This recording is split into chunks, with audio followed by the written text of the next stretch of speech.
In this video, we are going to discuss about energy without oxygen in plant. Page number 100.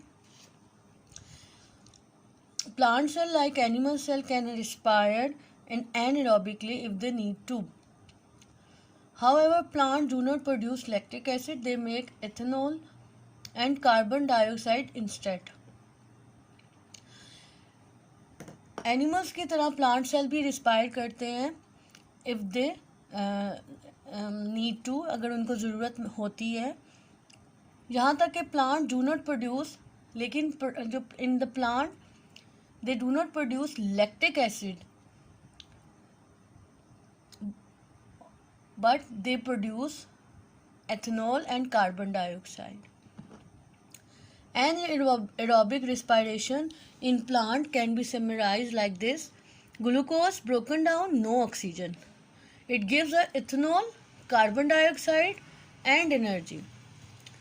The roots of plant living in waterlogged soil have to use anaerobic respiration. जो plants की root है वो वाटरलॉग्ड soil का मतलब है कि जो जिसमें वाटर सॉइल जो है सेचुरेटेड हो विद द वाटर. ठीक है, ये जैसे जो आपको ट्रीज नज़र आ रहे हैं, it dips in the water, right. Otherwise, और ये एनारोबिकली रिस्पायर करते हैं, otherwise the plant dies. However, the plant must return to aerobic respiration before वो दोबारा से रिस्पायर करते हैं, because in the root they respire oxygen from the atmosphere and the level of the ethanol in the cell become too high. और अगर ethanol की level ज़्यादा हो जाए तो it kills the plant. ठीक है, वो एनारोबिकली रिस्पायर करते हैं, but they must return to the aerobic, जिसमें ऑक्सीजन इन्वॉल्व होती है. अगर वो दोबारा एरोबिकली रिस्पायर नहीं करेंगे तो एथेनॉल का लेवल रूट्स में बहुत ज़्यादा हो जाएगा. उससे ये होता है कि आप जो प्लांट्स की जो रूट है वो वाटर एब्जॉर्ब नहीं करती.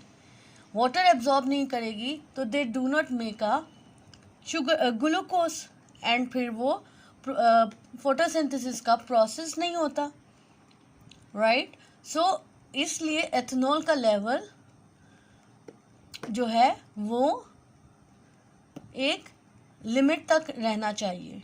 इसलिए पहले प्लांट जो है वो एनारोबिकली रिस्पायर करते हैं and then they must return to the aerobically. Yeast is a microscopic fungus which can respire anaerobically or aerobically depending on oxygen level. ठीक है, yeast जो है वो एक माइक्रोस्कोपिक फंगस है, ठीक है, which can respire, वो रिस्पायर करता है anaerobically विदाउट ऑक्सीजन भी और विद ऑक्सीजन के साथ भी. When little or no oxygen is present, yeast breaks down glucose into ethanol. इस टाइप के प्रोसेस को हम अल्कोहलिक फर्मेंटेशन कहते हैं, जिसमें ग्लूकोज ब्रेक डाउन होता है एथेनॉल में and also release carbon dioxide and very less amount of energy. This process is known as fermentation. The yeast uses the energy to live. अब for example आप देखें fermentation कहाँ होती है.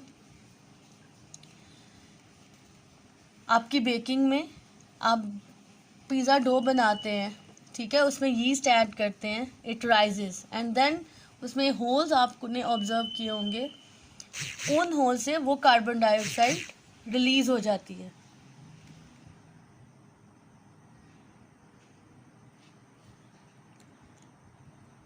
So in this way, alcoholic fermentation caused,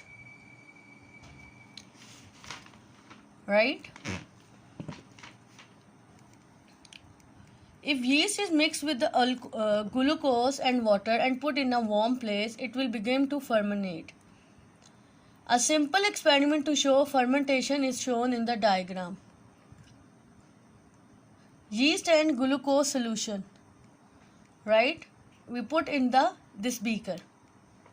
You can see this diagram. We put yeast and glucose both mixed in this beaker. Water का जो temperature है वो 40 डिग्री सेंटीग्रेड है. As the yeast break down the glucose to release energy, you can see the bubbles in the another test tube. Carbon dioxide gas is produced. This gas turned the calcium hydroxide solution milky. ठीक है, इसमें carbon dioxide gas produce हो रही है and this turn into the calcium hydroxide. It shows that when yeast is mixed with the glucose broken down into the ethanol and releases the carbon dioxide and gives the energy. So इसी तरह आपकी wines में जब it rises up and it makes a bubble, right, fermentation में और baking में आप cake में डालते हैं, वो राइस करते हैं और उसमें आपने होल्स ऑब्जर्व करते हैं and then it releases out. So in this is the alcoholic fermentation. Did you know plant respire to produce carbon dioxide and water from glucose all the time but they carry out photosynthesis during the day time.